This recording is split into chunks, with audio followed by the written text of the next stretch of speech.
I mean, this movie released at an interesting time because it was in that era where they were just remakes and reboots for everything. Yeah. But this was like the lone film that wasn't crap from them.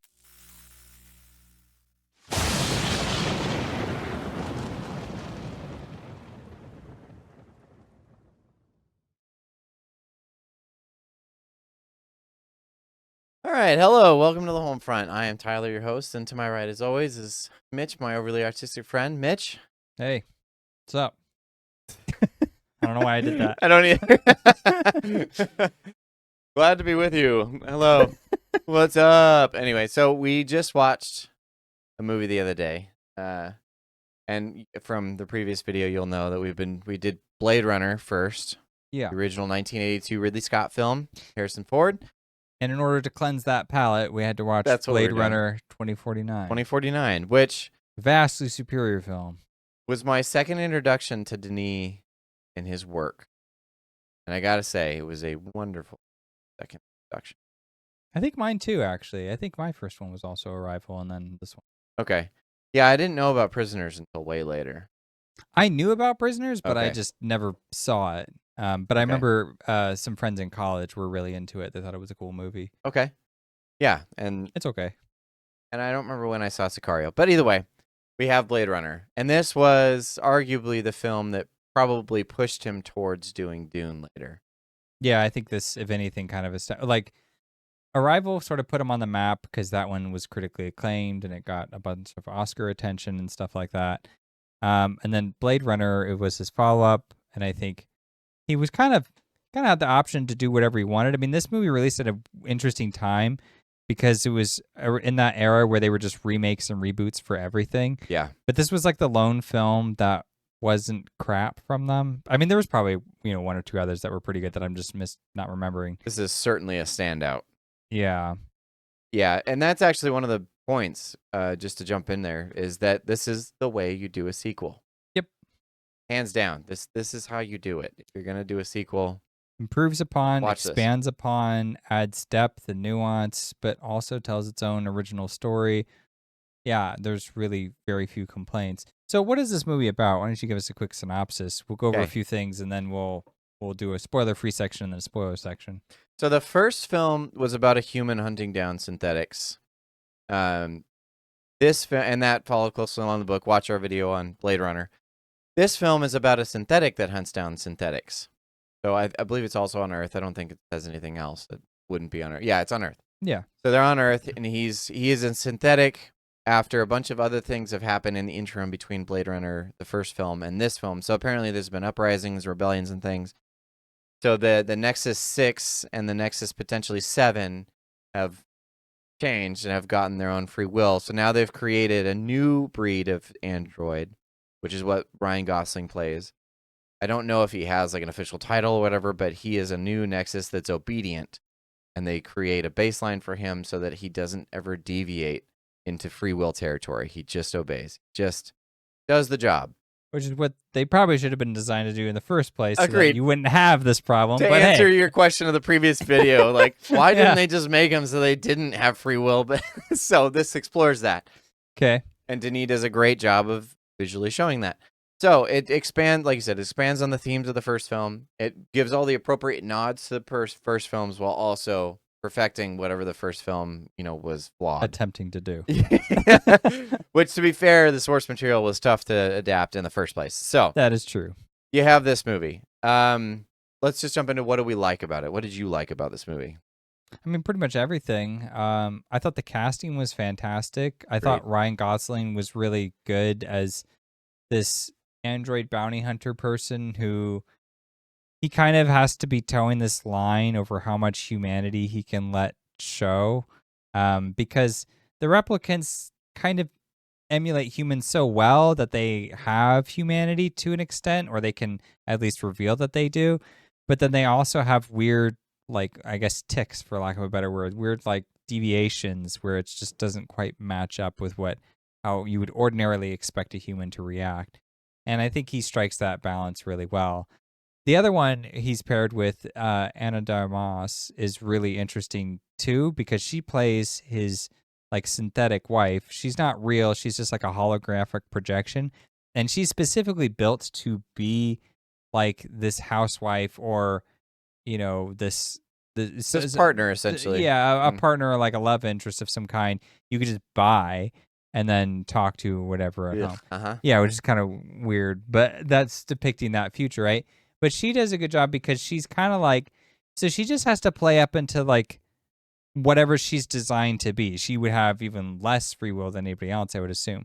But at the same time, she says a lot of things that, in the context of the two of them, seem like they are genuinely directed towards him. Right. But you're always aware that she's supposed to be saying those things.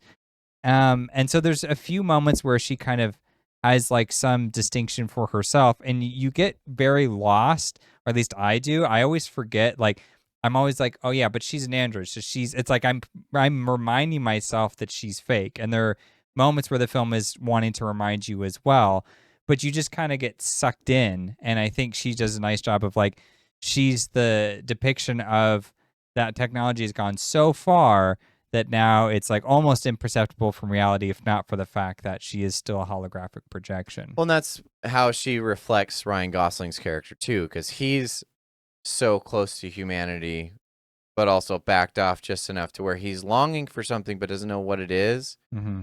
And so she just kind of fulfills a void that he doesn't know why it exists. Yeah. It's just there. So he has companionship, but he even recognizes something's off about it. Yeah. So it's only because you can only get so close physically and mentally and emotionally, because he can't actually touch her, and vice versa. But it's something that's helping him like get through, because he's a synthetic that's out killing his own kind on a daily basis. And some of that life, that free will, is like trying to bleed through consistently. So they have to constantly like cover it back over like a Band-Aid.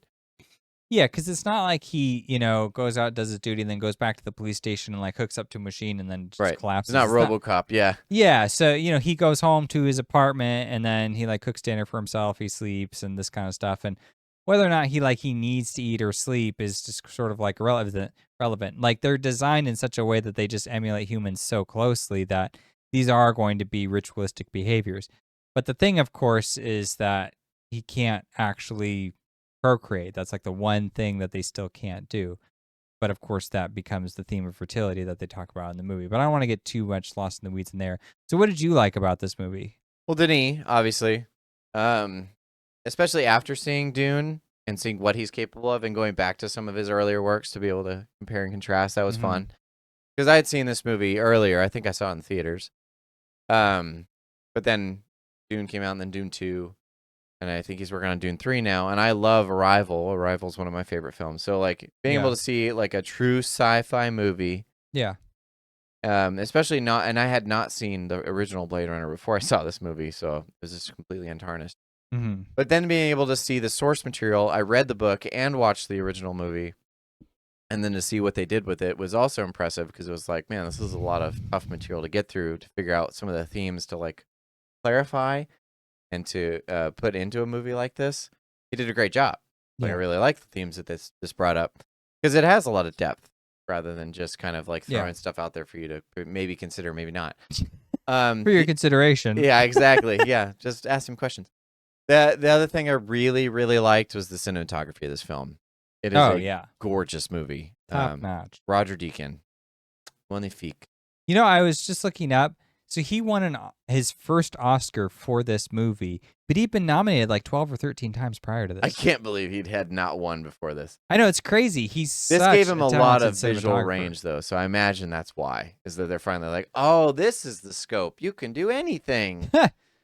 Yeah, I wonder what pushed him over the edge, because it's a sci-fi movie.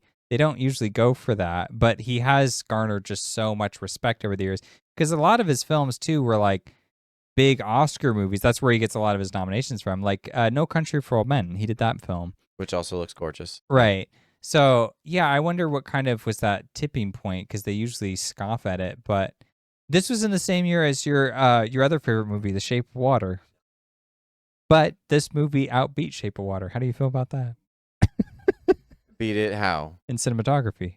Just cinematography. Shape of Water won Best Picture. And visual effects. Shape of Water won Best Picture. I know. So Yeah. we could I still don't be care angry what about else. that. I'm sorry. This was supposed to be a nice This conversation. should and I easily made have you beat angry. out that movie for Best Picture. Get out of here. Del Yeah, I would have Toro. voted it in for Best Picture. I think it's a great film, and I think this film has only gotten better With in time. Yeah, because every now and then, it's like every year or so, I'll see a video pop up on my feed that's like, this movie was amazing, and then it's someone doing some analysis about some like facet of the film, or like, oh, like the visual symbolism or the colors or whatever, and they're just like, oh, look at this, and it's so deep and interesting, and I'm just like, yeah. That's interesting. There's not a lot of other movies from like, the past 5 to 10 years that like show up on a routine basis where it's just like, and I get it. It's the algorithm. You click on one and you get a million. Sure. But it's just like, I won't even be looking it up. And then, a year will go by and then I'll just be like, boop, Hey, from a remember channel this? I don't know, and then someone has something to say about it. So Hopefully this video does the same thing.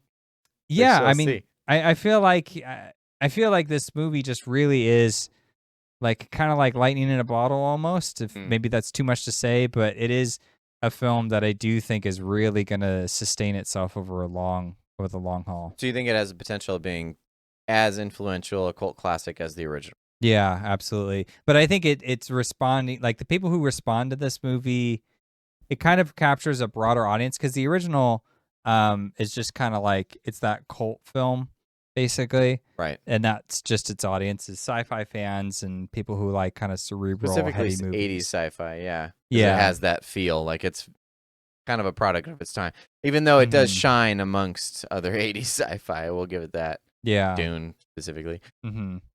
Okay. I also like the music more in this one too. Yeah. I think the music's great. Which is Hans Zimmer and Benjamin Wallfish, who is classically, from what I understand, a horror composer. Typically, okay, gotcha. Really like his stuff though. Yeah, tell me a little bit more about the visuals before we move on from that. Like, what is it specifically you like about the cinematography in this film? I don't know. It just captures the vastness of some of it. Like I specifically love the desert shots that they have. Love the coloring. Oh yeah, I love how he captures it. Like the lone man standing amidst the sand. The classic. I mean, everyone that knows anything about this movie has seen that poster. But I also love the way he captures the, like, I hesitate to call it dystopian, but almost post-apocalyptic look of the world. But just how visually stunning it is. I mean, the cars are all super cool looking and really practical looking also, which I think the first film also captures, to be fair. Yeah. The visuals and like the practicality of everything, it doesn't look so sleek and fine as most of that time's sci-fi tended to be. So this captures a lot of that. So it retains like a lot of the 80s aesthetic that the 82 film has, but it also looks, super modern, like, because it's 2022 or 23 film, whatever it is, right? Oh no, it's like 17. No, it's like 17 or right? 19, something like that. Yeah, and it captures a lot of these yellows and grays and blues really well. Yeah. And he just plays up on all of that in that kind of depressing dystopian sci-fi future. So the way he visually captures it was just fantastic.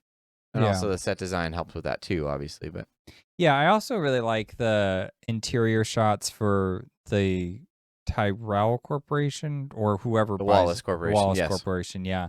Where he gets the water like effect on the walls. That was again something that was in the first film, but it just it looks incredible how he just kind of has this like encompassing space. Like even the one at the end, where it's like, I don't want to spoil too much, but it's like conversation where it's like there is a pool of water around them and they're like in the interior of a pyramid or something like that. Yep. So it's a weirdly shaped room, but it's just the production design and the cinematography. It's just, this is one of those movies where it's so like visually interesting to look at, but it's not a fast paced film. It's very slow.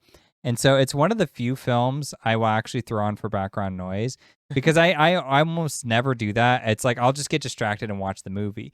But for this film, I actually found there's rare occasions where I'm like, yeah, I'll just put that on. And then it's just such a nice ambient accompaniment to whatever I'm doing. And it's hard to follow, so I don't mind that it's just the volume's low. It's like, it doesn't make a lot of sense anyways. It's like I don't feel. It's like you're either gonna concentrate hard to get everything, or you're just gonna tap out, and it kind of lets me do both. So I kind of appreciate that. That's fair. Just as like a visual. It's an interesting balance that a film can give you. But all right. Yeah, it's pretty odd, but yeah. Okay. Anything else that we want to focus on before we jump into spoiler territory? Well, yeah, a few things that I will say I don't know that I love about this movie is that it is a little bit slow. And by that, I mean it's a little bit too slow, because there is a point at which it's when Harrison Ford's character is introduced. That's the point that every time I get there, I just go, all right, like let's have something happen now. Let's wrap this up, because this is longer than the original. Oh yeah. And it doesn't necessarily feel longer, but that's not saying much, because the original felt enormously All of long. the scenes in the original one were too slow. So this one has at least fewer than that. Yeah. Fewer than all. Yeah, but that is a point where it gets kind of slow. And like the other interesting thing about it is that I don't know if it's because it's slow or for what, but every time I watch this movie, I forget like everything.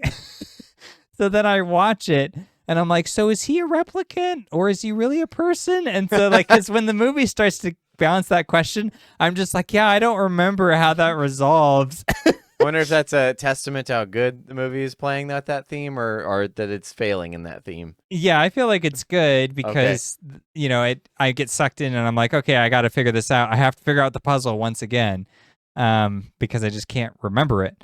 But I feel like it's intentional, because it doesn't really make a huge point about it when you get your answers to these things. Okay. It just is kind of like, oh, well, that's a scene, and then you're done. Gotcha. And so I kind of feel like that's why I mean that you got to be paying attention. You got to be really focused for this movie, because if you're not, then you're going to be like, you get lost. Yeah, and it's easier to, because it's not going to put all this emphasis on what's important in the film. It really just kind of leaves you to decide for yourself. But its choice of subject matter, and this is where it differs profoundly from the original, the choices of subject matter always have something to do with its larger themes. Yes. Whereas in the original, it would be like, here's a unicorn. Figure it out. You do something with that. That might have something to do with something, probably. It's like, what? What am I supposed to do with that? You'll figure it out. You pay attention to the movie. Okay, so with that, let's jump into spoiler territory. All right. Unless you have anything else, right? I don't. Okay, nothing? All right. Okay. All right, so spoilers. How is this different than the previous film? It's better. That's fair. How is it better? Let's go with that. My answer is just yes. That's a good answer too. I'll accept that. Okay. So how is it better than the originals? Well, okay, so the original, I think, is trying too hard to like disseminate the intentions of the novel, but also be an entertaining science fiction movie. Yeah. And so then it kind of cripples under the two of them. And this movie, I don't think gives two craps about the novel, which is my opinion as well. There's no sheep in this. Yeah. Ridiculous. Maybe it doesn't, maybe not nothing from the novel, because it cares a lot about the original film. Yes. And the original film cares a lot about the novel. So in that respect, it does care about the novel. Just the transitive theory, but okay, yeah. But it doesn't care to be like, well, that old Blade Runner movie was just old and busted, and it didn't understand the novel properly. A Men in Black reference? Okay, go ahead. Old and busted, new hotness. Go ahead, sorry. That's the thing. And then, you know, they thought to themselves, well, we're going to remake that original movie because it's crap now. And, you know, we're going to adapt the novel properly the way it should have been done, authentically. You know, no cuts. They could have done that, and that would have been a disaster. Yes. So it's a good thing they decided to not do that. They said, no, the original's, you know, an iconic movie, but it's a little hard to get into.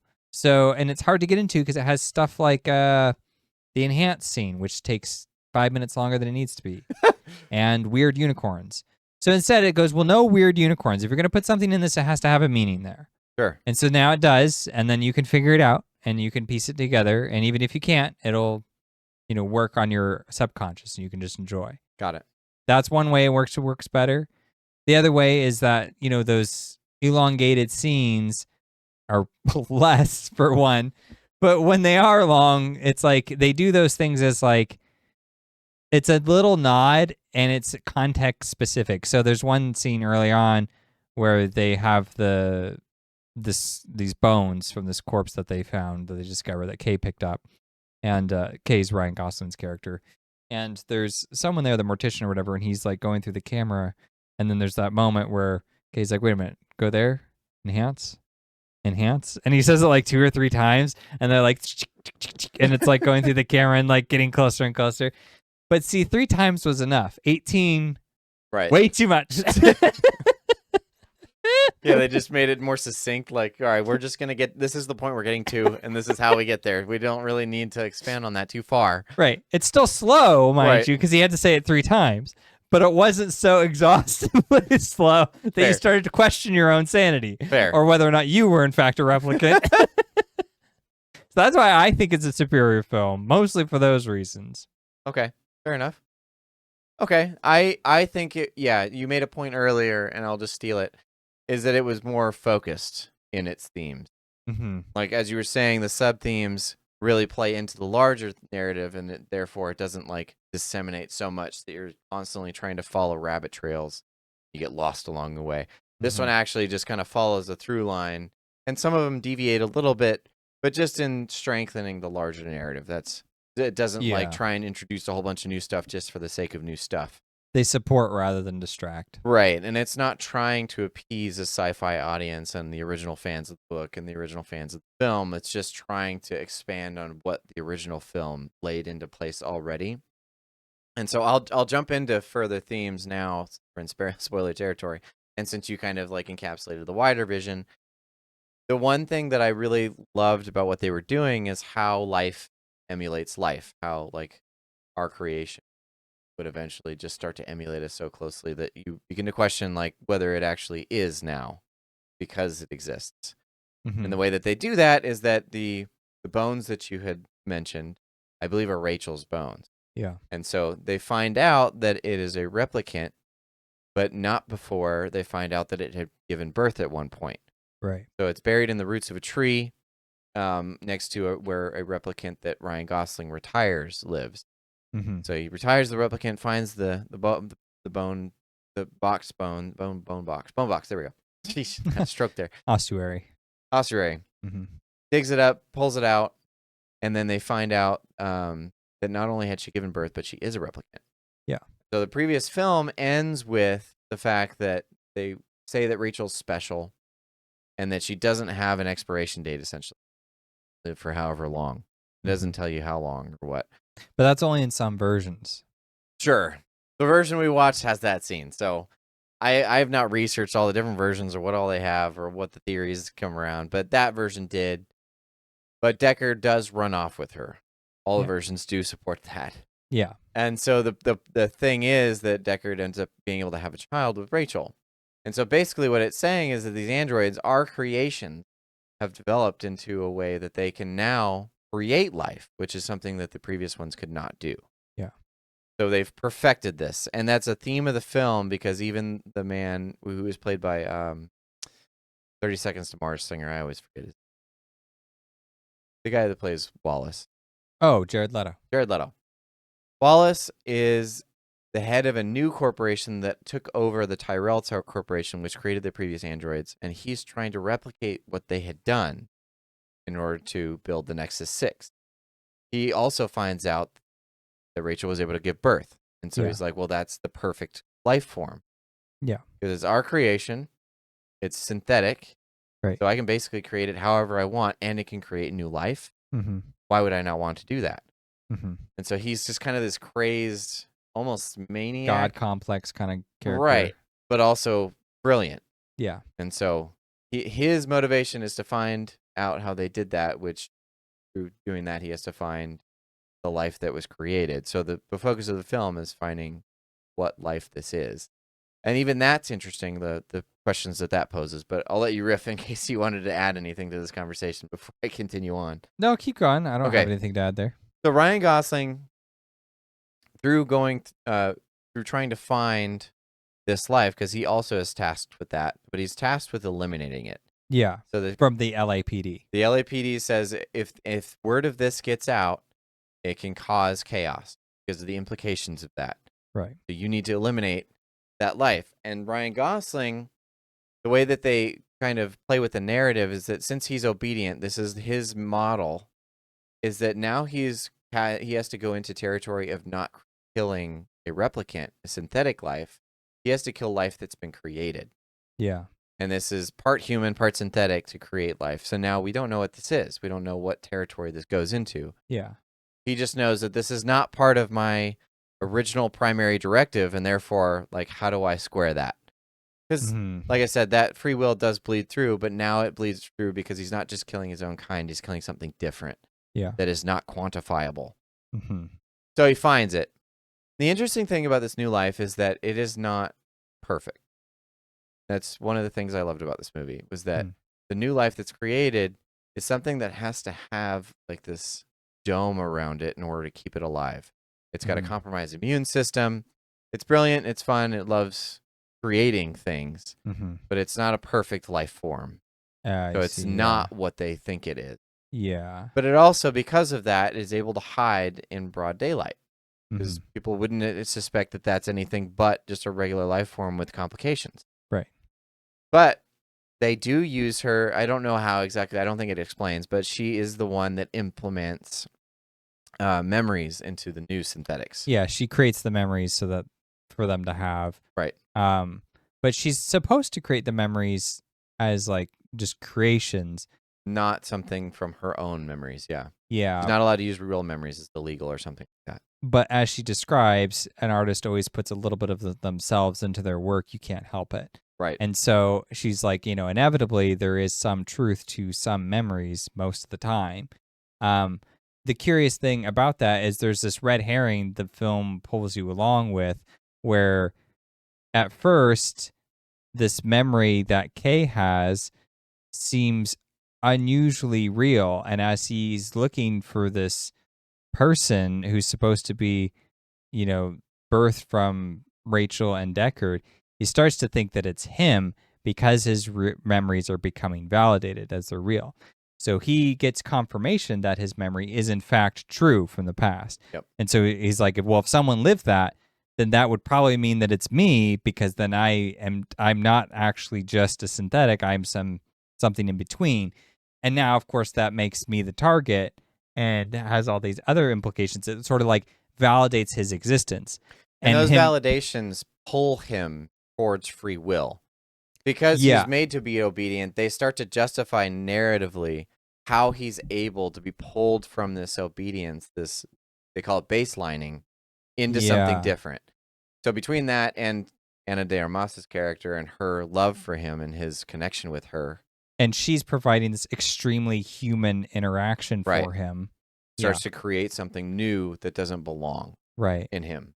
Yeah. Anyway, sorry, go ahead. No, I thought that was just a great add-on with Ana de Armas's character, because I didn't think of that before. But if there was an environment that would be perfect to help you become more human, what better way than to have like a spouse who just can operate the way that a spouse ideally would if they were human, right? And highly supportive, highly encouraging, someone who's always excited to see you when you come home, like and just someone who encourages fosters an environment. Encourages you to share your memories and your feelings and things like that. Right. So it does make a lot of sense that she would, without recognizing it, be uprooting those things. Right. And her mind, if she has one, it's just like, well, that's just the programming. The end result is irrelevant. It's just my function.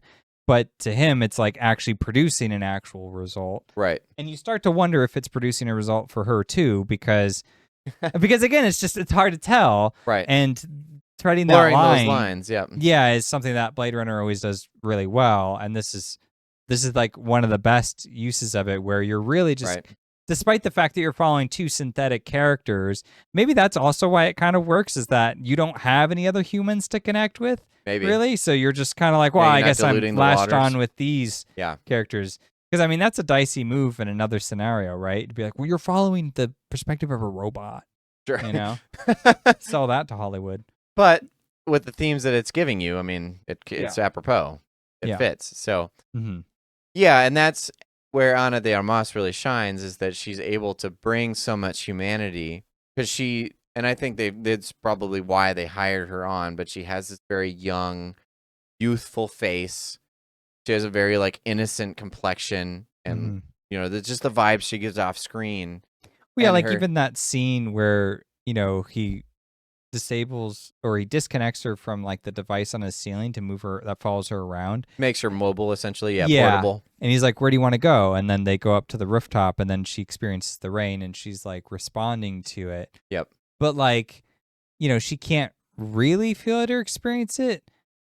But then it's like she's supposed to do that because it's like the program would be respond to rain. Right. And so she would just run that script. But then again, it's like, that's just what we do. Isn't that just what we do? Exactly. Yeah. And there's a nice exchange where she says like, thank you, or I love you, or something like that. And then he says like, you don't have to say that. And it's almost just like dismissal of like the fake part or the obligatory thing that you're supposed to do. Well, because somewhere in his mind, he's aware that this is still just a Wallace product that's speaking to him. Right. And so it's just, like you said, it's running a script. It's Right. not an actual feeling because it's not organic. Right. So instinctively, but that's the thing, is like he wouldn't have those instincts. So him responding to that gives Right. him humanity just on that level. Right. Because he's made to obey. He's made to be synthetic. So him rejecting that response is not natural. Yeah. Or it is natural, I guess, but not organic. Right. But her saying I love you is also not organic. Mm-hmm. So like you have all these blurrings, and so it's really difficult because instinctively, like you as a viewer want to respond to all these things empathetically. Right. But then you're like, but none of this is real. But what is real? I mean, if we start to play God and we start to like act as creators, how much reality do we implement in these things? Because that line that the synthetic gives, or I forget her name, but the artist, she says, an artist will always put a bit of themselves into their creation. Mm-hmm. And so like we as humans will inevitably put an element of humanity into these things that look like us, talk like us, do things like us. Yeah. Like, so at what point does it just become human?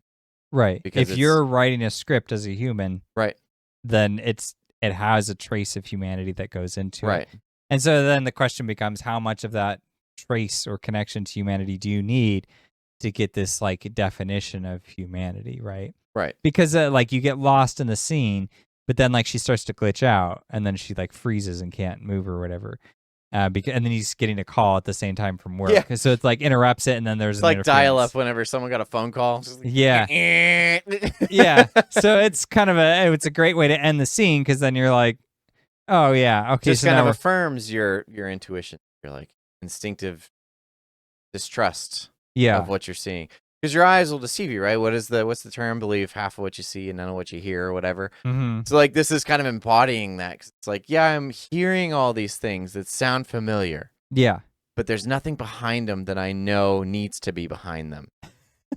Because then the other way that it reinforces that is that they go in. He goes in to like kiss her and touch her, and he can't. He's just going through her. Yeah. Because she's just light particles. Yeah.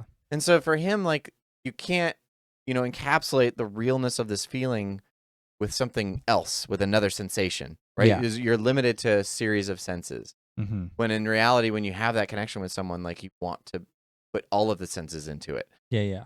And you can't. And so it's a constant reminder that this isn't real. Yeah. So anyway. But then when he's interrupted by his boss, right, who is a human, and she's like, you got to get back to work. And we're like, oh, I can't stand this person. Yeah. She's such a machine. The humans. He looks like one. Yeah. Which is, as an anecdote, I did not realize that this is the chick from Princess Bride. Yeah, Robin Wright. Didn't even know. So the Princess Bride herself is now the robot. LAPD detective. Yeah, the police chief or whatever she is. Yeah. Yeah, I didn't know that. I was like, wow, what a revelation. So you did the same thing to me when I didn't realize that Wesley was in Stranger Things. Stranger Things, yeah. I love how their careers have gone these different ways. Yeah. Yeah, anyway, he's been in a couple of different things. Yes. I don't think I've ever seen her in a different role. Oh. So it just did not even occur to me that could be her. Yeah. Because I remember the reason we brought this up was I was watching with someone and she was like, you don't You don't think, because I've made it. She makes a pass at Ryan Gosling or something, and I was like, ugh. And it was for a couple of different reasons. Namely, he's a robot, so this is just awkward in general. But she has this like slick back, weird sci-fi look. Yeah, it's like this gelled, like. Yeah, it's ugh. She's like, oh, you're not into that, and I was like, she looks like a wet chihuahua. No, not really, not my thing. So I had mentioned that to you, and you're like, oh, you don't like Princess Bride? And I was like, what? All right. Yeah, didn't know. Fun. I only recognized by her name, though, when I saw the name Robin Wright. I was like, oh, that's her. Oh. Odd. Now you know. Yeah. So but yeah, she makes a good LAPD she does. Police chief who's just like, we got to control the system. You know, we have to control everything. Can't let the truth get out. Oh, you can't get it done. And then she's all mad. So, yeah, she's great, too. Everybody's great. I mean, everyone does a great job in this movie. Agreed. Yeah, it's fantastic casting. And then obviously Harrison Ford makes a comeback, which is great. Yeah. Nice to see him again. It's definitely a little bit like of a overplayed scene for sure. It goes on too long. It's like, all right, man. Yeah, the scene is too much, but when they first meet, they're in like this room in the casino, and Elvis is like half playing because he's glitching out. Yeah, the power source is like trying to kick on. Yeah, it's like trying to run through the last thing that played or whatever, or one of its entertainment. Right. Sections, I do like what it's trying to present, because Ryan Gosling is a synthetic, and that's what Harrison Ford used to hunt. Mm-hmm. So like he's just doing his own thing. He's just trying to shoot Ryan Gosling. But so don't ask questions. Right, exactly. Just kill him. I was really good at this, so I'm just going to continue on as normal. Yeah. But Ryan Gosling is just trying to ask him some questions. So finally he gives up trying to fight him. He's like, whatever. So Harrison Ford goes to punch him, and he hits him like 5 times. I was like, didn't you guys get the point across like 3 punches ago? Like, I got it. He's not going to hurt him. Right. Because Ryan Gosling, he's just like stumbles, and then he comes back up, and he's just like, come on, man. Like, yeah, and then he hits him again. He's like, not fighting anymore. Let he's it like, go. He's like, you want a drink?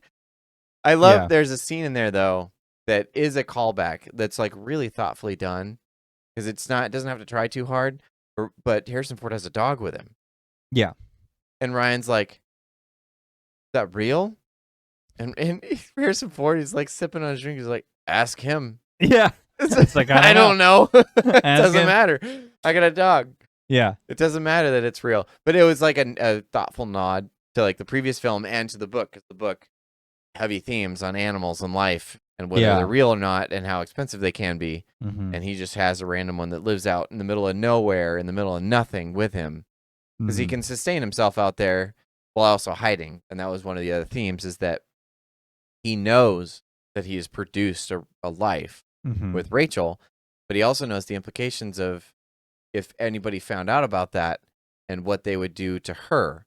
Yeah. And so he had to remove himself from the situation entirely, which I can imagine is quite the sacrifice, but it kind of follows along the lines of these themes, I guess, arrival and all that kind of stuff. Like what love would compel you to do, despite what sacrifice that would mean. Oh, yeah. Oh, yeah, I didn't think of that. That's interesting. I wonder if that's something that's personal to him or something. Yeah, it might be. Well, yeah, because Prisoners, same thing. Prisoners, Arrival, and this one. I don't think Sicario. No, not so much. I don't think that one. Dune is also, but it's in that corrupted version. But that one also has source material, so he's just playing off of what exists. But yes, I mean, a little bit of the artist bleeds through in his art, right? Not the theme of the film. Yeah. So there's that. Well, that's also like great because same thing for children. It's being released in the realm of all these.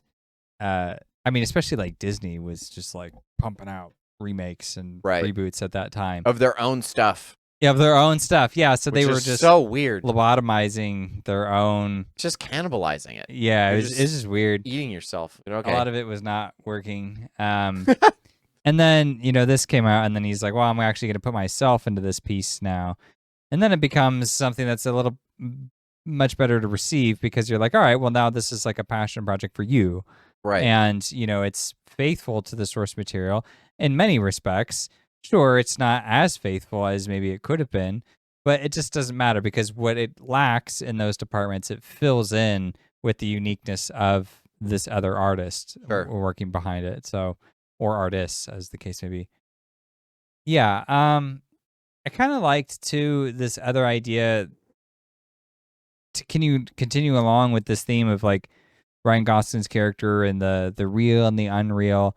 One of the things that was really interesting is that near the end of the movie, he's kind of, he starts to believe that he's the person who was, conceived by Rachel and Deckard. Yeah. And because he has a real memory, I mean, why wouldn't he think that?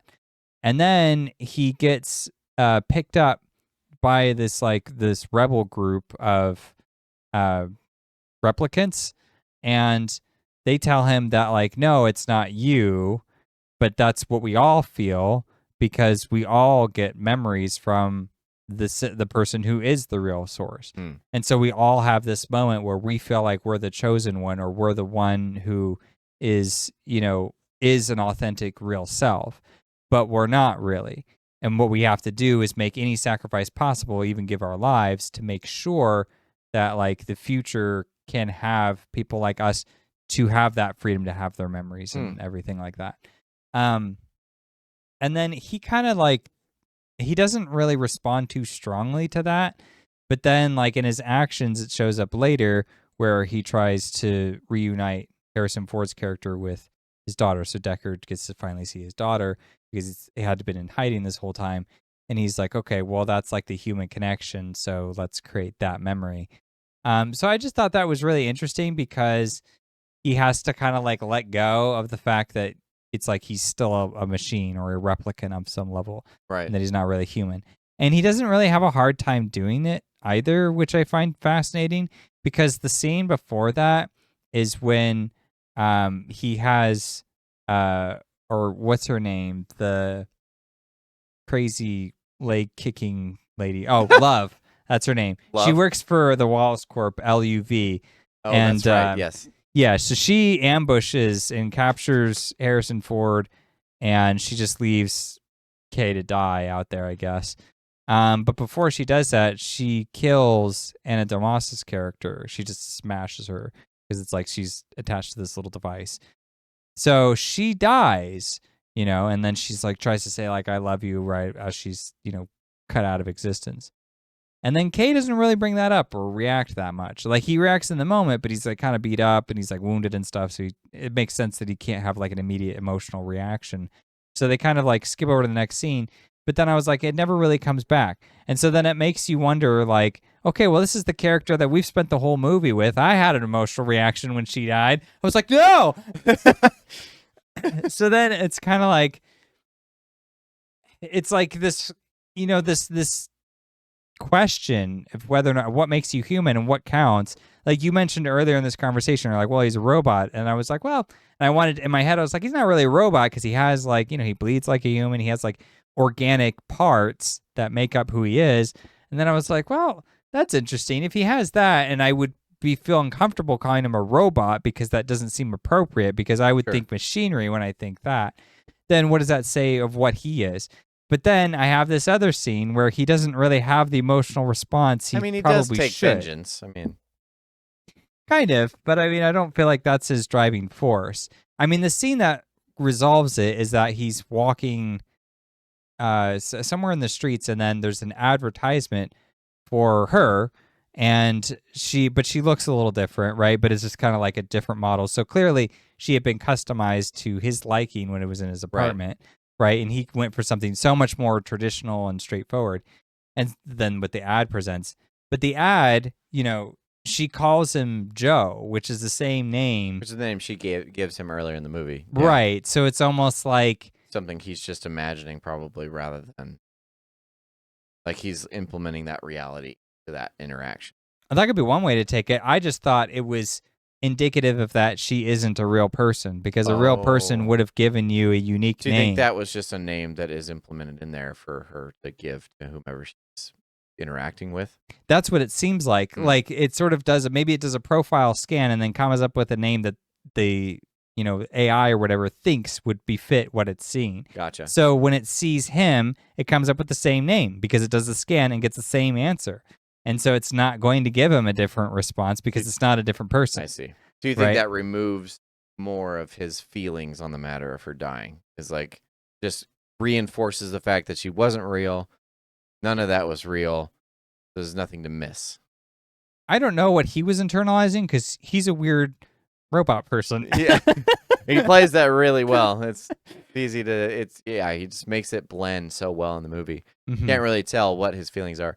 But I also interpreted that as like, he had all this hope that was pushing him towards humanity. Uh-huh. And then all the things that inspired that hope are taken from him. Yeah. So at the end, he just gives it to somebody else. Yeah.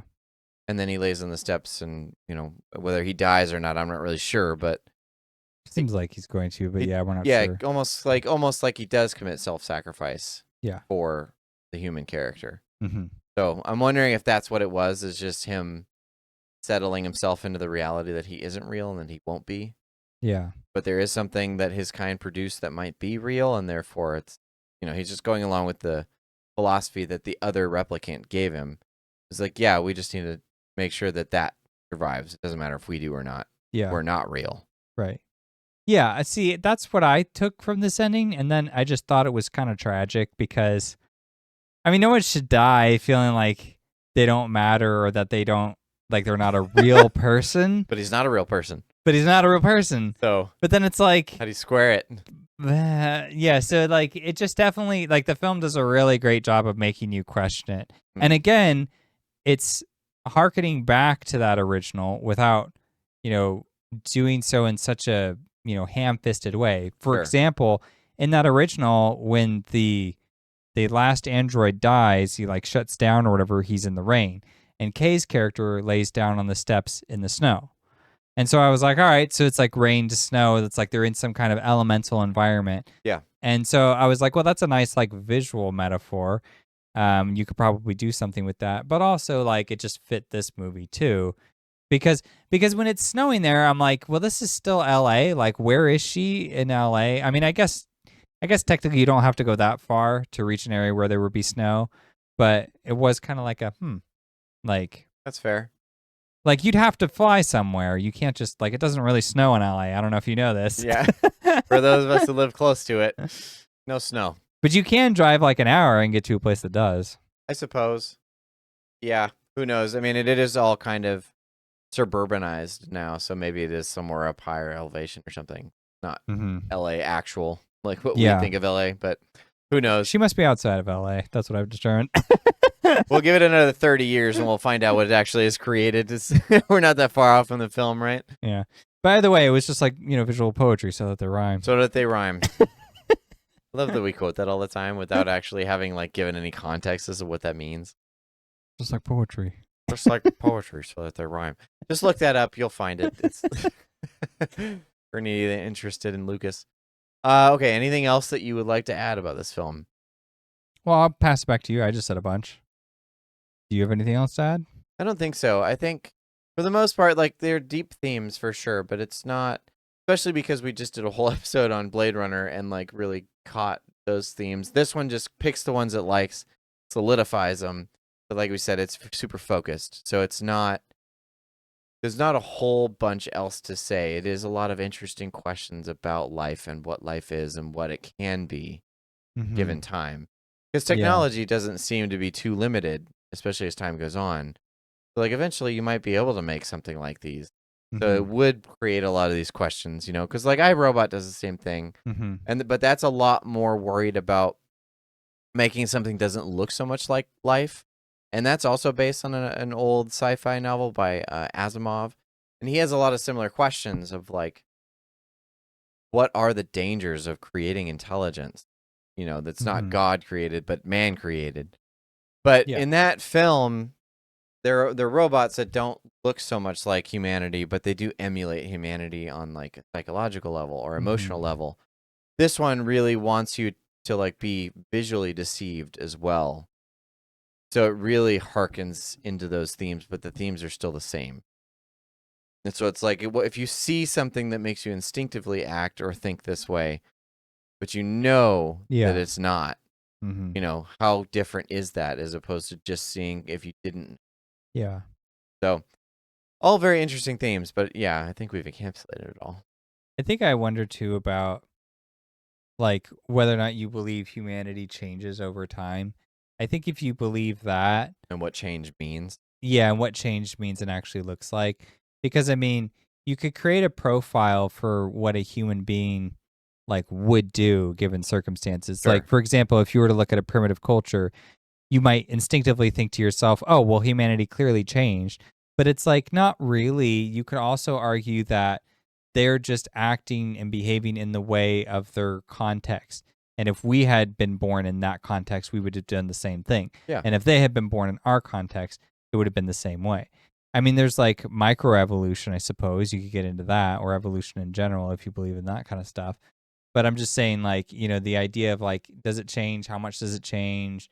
These are kind of open-ended questions to a large extent. And so with the introduction of like AI or artificial intelligence, like, when they talk about AI like in the modern context, it's not really what it is, which really pisses me off. They want to just call it that, but it's Sure. like they call it that because it's like it's like learning, so to speak, but it's just kind of like It doesn't have any kind of sentience. It's just kind of an right. accumulation of data. That's Right, all. and until there's sentience, it has to have self-awareness, I think. Right. And when it I has think, therefore I self-awareness, am, or whatever. right, once it knows that it exists, then we start entering that question of whether or not it's true artificial intelligence. What they're doing right now is just this advanced computer program which just obscures the crap out of everything we're trying to do. Very obnoxious. Apparently, it's very Especially for environmentally artists. damaging too. Oh. I did not know this, but it's apparently like because they have to like waste so much water to like keep the computers cool apparently. Naturally. And they won't use like crap water. They only want to use the good stuff apparently. I didn't know anything about that. I didn't either. I learned it from a student paper. Oh. That must mean it's true. Well, we can ask ChatGPT about that later. Well, yeah. I think that's it for me. I don't think I have anything else to add. You got anything? Just that this movie, like I think we said we would age better. We started with that. It'll age well in time. And I think it's already starting to happen. It's almost like 10 years. Close. Mm-hmm. But I think like that is just kind of indicative of how well it's going to do, because now as the conversation of AI has really come into the limelight, this movie seems to comment on it in a very interesting way. Which one could say the same about the original book and about the film? I mean, it does have those questions before all this was really more reality. Mm-hmm. Like we're just dealing with the reality of the thing. So now you watch stuff like iRobot or whatever, all these things that were brought up when old school sci-fi writers. And like these are a lot more applicable, probably in a scary sense. Like, oh no, am I looking at my future? Yeah. That's what it feels like. But it's weird how at the end of this movie, there's almost something, and I guess both movies, there's almost a weird positive message about like AI being in our world. It's like you have synthetic people walking around, but like who cares? Like, sure. There's this like underlying point about, well, they're so human. What does it matter? Well, yeah, like with that comment, the creator is always going to put a bit of themselves. So, I mean, if a human is creating another human, even if it's not by biological means, you feel like that's enough? Still putting enough humanity in there to maybe make you question. Hmm. But I would disagree with that if I were just going off my own personal beliefs. But I think I would too. It's an interesting question to raise. Mm-hmm. Like, at what point is enough for it to be considered human? Yeah. Don't know. I think that's enough. Thanks for watching.